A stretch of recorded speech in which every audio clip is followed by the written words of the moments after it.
ब्रह्मा जी के द्वारा गौओं और गोवत्सों एवं गोप बालों का हरण। श्री नारद जी कहते हैं, राजेंद्र अब भगवान श्री कृष्ण की अन्य लीला भी सुनिए। ये लीला उनके बाल्यकाल की है, तथापि उनके पौगंडावस्था की प्राप्ति के बाद प्रकाशित हुई है। श्री कृष्ण गोवत्स एवं गोप बालकों की मृत्यु के समान भयंकर अधासुर के मुख से रक्षा करने के उपरांत उनका आनंद बढ़ाने की इच्छा से यमुना तट पर जाकर के बोले, प्रिय सखाओं, आहा, ये कोमल बालू का मैं तट बहुत ही सुंदर है। शरद ऋतु में खिले हुए कमलों के पराग से पूर्ण है, शीतल मंद और सुगंधित है, त्रिविध वायु से सौरभित है।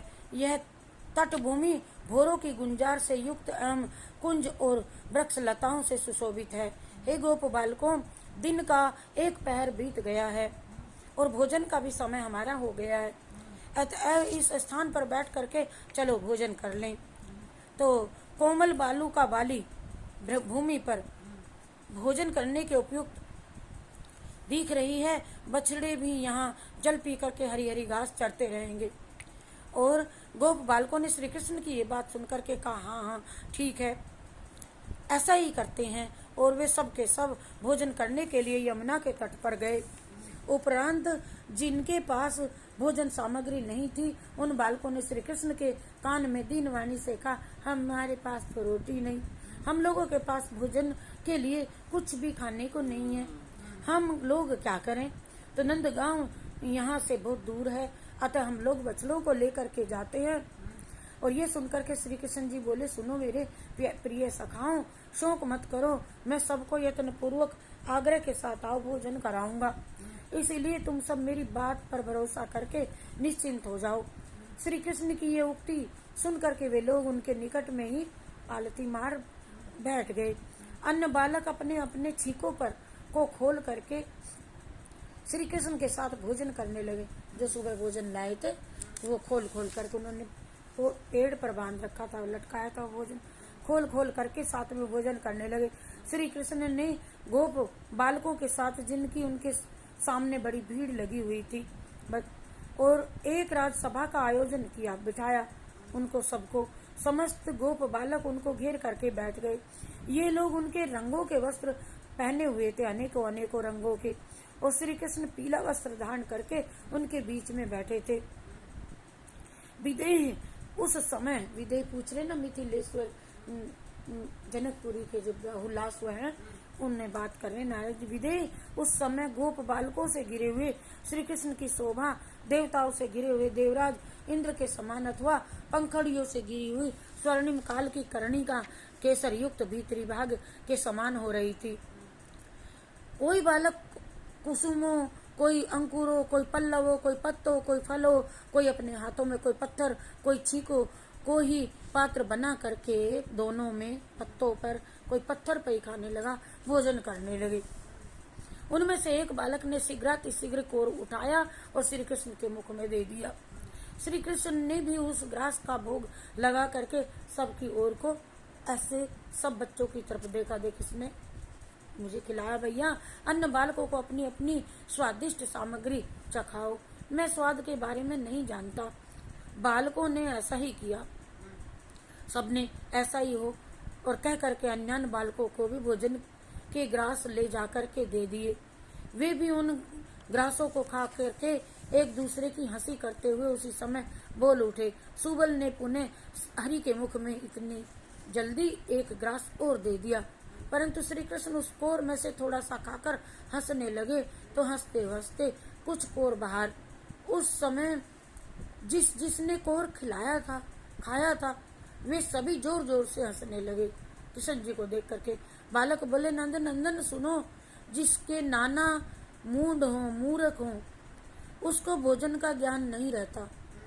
खिल्ली उड़ाने लगे बातें कह करके, और इसीलिए तुमको स्वाद नहीं आया, तेरे नाना मूर्ख है, तो तुमको स्वाद प्राप्त नहीं हुआ और तुमने पोर नहीं खाया। इसके उपरांत श्री रामा ने माधव को और अन्य बालकों को भोजन के ग्रास दे दिए। ब्रज बालकों ने उनको उत्तम बताया, बहुत स्वादिष्ट बताया, प्रशंसा की भोजन की सभी बालकों ने। उसके बाद बरूथप नाम के एक बालक ने पुनः श्री कृष्ण को एवं अन्य बालकों को आग्रह पूर्वक कोर दिए भोजन के, और श्री कृष्ण आदि वे सभी लोग थोड़ा थोड़ा खाकर फिर हंसने लगते। बालकों ने कहा, ये भी सुबल के ग्रास जैसा ही है, जैसा सुबल का था और ऐसा ही है ये भी, हम सभी उसे खाकर उद्विग्न हुए हैं। और इस प्रकार सभी ने अपने अपने ग्रास अपनी रोटी से सभी को चखाए और सभी परस्पर हंसने लगे और सभी आपस में प्रेम से खेलने लगे। कटी वस्त्र पहने, बेणु बगल में दबाए, लकुटी और सिंगा बाएं हाथ में उनके भोजन और बगल में बंसी और भोजन कर रहे हैं एक उंगलियों से के बीच में, और फल जैसे कई चीज ले ली, फल भी दिखाई दे रहा है उंगलियों से। माथे पर मुकुट, कंधे पर पीला दुपट्टा, गले में बनमाला, कमर में करधनी और पैरों में नूपुर और हृदय पर श्रीवत्स का कोत्सुक मणि का धारण किए हुए श्री कृष्ण गोप बालकों के बीच में बैठ करके अपनी विनोद भरी हंसी की बातें बालकों को हंसाने लगे, कहने लगे। इस प्रकार यज्ञ भोक्ता श्री हरि भोजन करने लगे, जिसको देवता एवं मनुष्य आश्चर्यचकित होकर के देखते रहे। इस प्रकार श्री कृष्ण के द्वारा रक्षित बालकों का जिस समय भोजन हो रहा था, उसी समय बछड़े घास की लालच में पड़ करके दूर गहन वन में घुस गए। गोप बालक भय से व्याकुल हो गए और ये देख करके कृष्ण बोले, तुम मत जाओ, मैं बछड़ों को यहाँ ले आऊंगा। यूं कह करके श्री कृष्ण उठे और भोजन का कोर हाथ में लिए और उसी गुफा की कुंजों की गहन वन में बछड़ों को ढूंढने के लिए चले गए।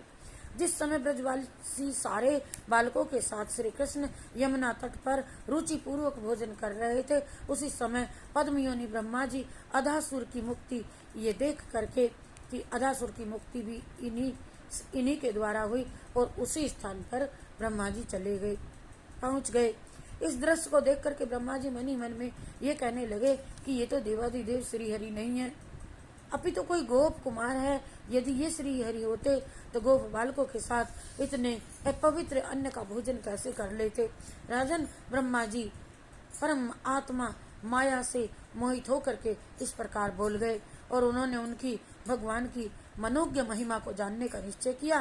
ब्रह्मा जी स्वयं आकाश में उपस्थित थे और उनके उपरांत अधासुर उद्धार की लीला के दर्शन से चकित होकर के समस्त गायों और बछड़ों तथा गोप बालकों का हरण कर लिया, और वहां से ब्रह्मा जी उनका हरण करके अंतर्धान हो गए। बोलो जय शिव शंकर भगवान की जय, कृष्णचंद्र भगवान की जय, कृष्ण राधे की जय, राधे कृष्ण की जय, कृष्ण राधे की जय, राधे कृष्ण जय हो मुरली वाले कन्हैया तेरी जय, जय बंसी वाले कन्हैया तेरी जय, हो कृष्ण राधे की जय, राधे कृष्ण की जय, कृष्ण राधे की जय, राधे कृष्ण की जय, मुरली वाले कन्हैया तेरी जय, जय जय, बंसी वाले कन्हैया तेरी जय, जय जय।